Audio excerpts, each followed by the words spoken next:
Medical আনছি, injection দিছে, দেওয়ার সাথে সাথে আমার ছেলে মারা গেছে। ইনজেকশনটা দিছে কে? দিছে এই দোকানের ফার্মেসিতে থাকে মানে লোক, এই স্যারারাই ইসলার মতো দেয় স্যারারাই। হ্যাঁ, এটার আমি বিচার চাই। আজকে আমার সন্তান নষ্ট হয়েছে, এরকম আর আমার বুক খালি করবো ওরা। অনেক কথা হয়েছে নাকি?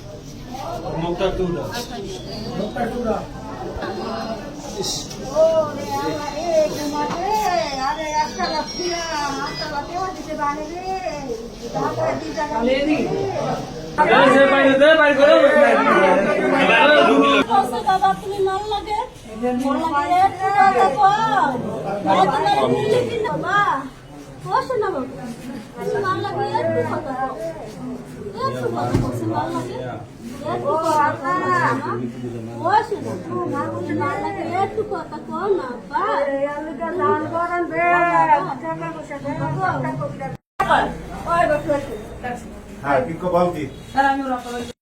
রেজানুল ইসলাম আরামু গণতন্ত্র স্বাস্থ্য কমপ্লেক্স।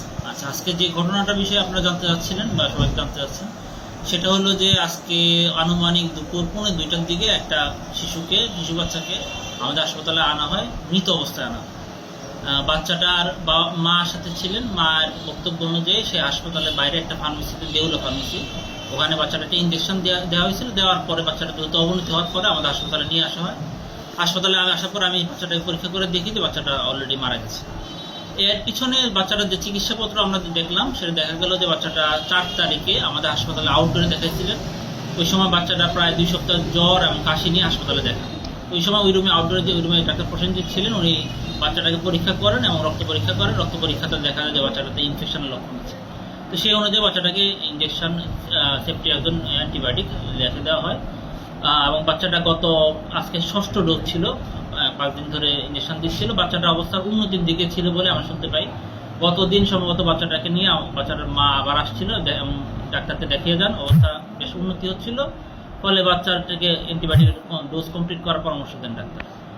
তো আজকেও বাচ্চাটাকে ইঞ্জেকশন দিতে আসার পরে তারা বলে, তাদের ভাষ্য অনুযায়ী, রোগী লোকদের ভাষ্য অনুযায়ী, যে হাসপাতালের সামনে থেকে কেউ তাকে হয়তো ওই ফার্মেসিতে, দেউলা ফার্মেসিতে নিয়ে যায়। এবং আমরা সাধারণত এই ধরনের ইঞ্জেকশনগুলোকে স্লোলি দিতে বলি, যে আস্তে আস্তে দিতে বলি। তা মায়ের ভাষ্য অনুযায়ী যে দ্রুত তার বাচ্চাটাকে ইঞ্জেকশন দেওয়া হয় এবং দেওয়ার পরই বাচ্চাটা খারাপ হয়ে যায়। এবং এই অবস্থায় বাচ্চাটিকে আমাদের হাসপাতালে নিয়ে আসা হয় এবং নিয়ে আসার পরে আমরা বাচ্চাটিকে মৃত পাই। এইটুকুই আমরা এখন পর্যন্ত আমি যা দেখছি আর কি। আর রোগীর মানে কাগজপত্র দেখে এবং হলে রোগীর যে ওষুধপত্র ডোজ যা দেখা হয়েছে তা অনুযায়ী, রোগীর ওয়েট হিসাব অনুযায়ী ডোজ ঠিক আছে বলে মনে হয়েছে আমার কাছে। সুতরাং চিকিৎসা যেহেতু এতদিন পর্যন্ত বাচ্চারা উন্নতির দিকে ছিল এবং বাচ্চারা অবনতি হয় না, হঠাৎ করে আজকে অবনতি হয়েছে ইঞ্জেকশনটা দেওয়ার পরে। আগের চিকিৎসার কারণে বা ভুল ব্যবস্থাপত্র দেওয়া হয়েছে, এরকম কিছু আমার কাছে মনে হয় না। হয়তো বা একটা ধারণা করা যেতে পারে যে ইঞ্জেকশন, যে বাইরের যে ফার্মেসি ইঞ্জেকশন দেওয়া হয়েছিল, এরপরে যেহেতু বাচ্চাটা হঠাৎ করে মারা গেছে, ওখানে কোনো রকম দ্রুত গতিতে দেওয়া বা ডোজ গরমিল হওয়া হয়ে থাকতে পারে, যেটা পরবর্তীতে হয়তো তদন্ত করলে বোঝা যাবে। আমি একটু বলতে চাচ্ছি। একটা প্রশ্ন হলো যে এই যে দালালদের মাধ্যমে হাসপাতালের সরকারি স্বাস্থ্য কমপ্লেক্স এর সামনে থেকে দালালদের মাধ্যমে রোগী ফার্মেসিতে নেওয়া হয়, সেখানে ইঞ্জেকশন বা মানুষের অর্থ হাতিয়ে নেওয়া হয়, এই বিষয়ে আপনার মতামত কি? আচ্ছা, ধন্যবাদ। এই বিষয়ে জানেন যে আমরা অলরেডি হাসপাতালের আশেপাশের দালালদের ব্যাপারে আমরা একাধিকবার ব্যবস্থা গ্রহণ করেছি এবং আপনারা সম্বন্ধে অবগত আছেন যে মাস 2 আগে থানা থেকে একটা অভিযানও চালানো হয়েছিল এবং সেই অভিযানে বেশ কয়েকজন দালালকে মানে গ্রেপ্তার করে থানায়ও নিয়ে যাওয়া হয়েছিল এবং তাদেরকে সম্ভবত মুচলেখা দিয়ে পরবর্তীতে থানা থেকে ছেড়ে দেওয়া হয়। তো এই বিষয়ে আমরা সার্বক্ষণিক চেষ্টা করতেছি, কিন্তু রোগীর লোকজন যদি সচেতন না হয়, হাসপাতালের গেটের সামনে থেকে যদি ধরে নিত, সেক্ষেত্রে সবসময় আমাদের পক্ষে যে তাদেরকে মানে আটকানো সম্ভব, আমাদের জনবলের দ্বারা সেটা সবসময় সম্ভব হয় না। এই জন্য এই ক্ষেত্রে আমাদের চেষ্টার পাশাপাশি আমার মনে হয় যে রোগীর লোকদের সচেতনতা খুব দরকার এবং স্থানীয় লোকজন যারা আছেন সচেতন মহল, তাদের সহায়তা খুব জরুরি ভিত্তিতে দরকার বলে মনে হয়।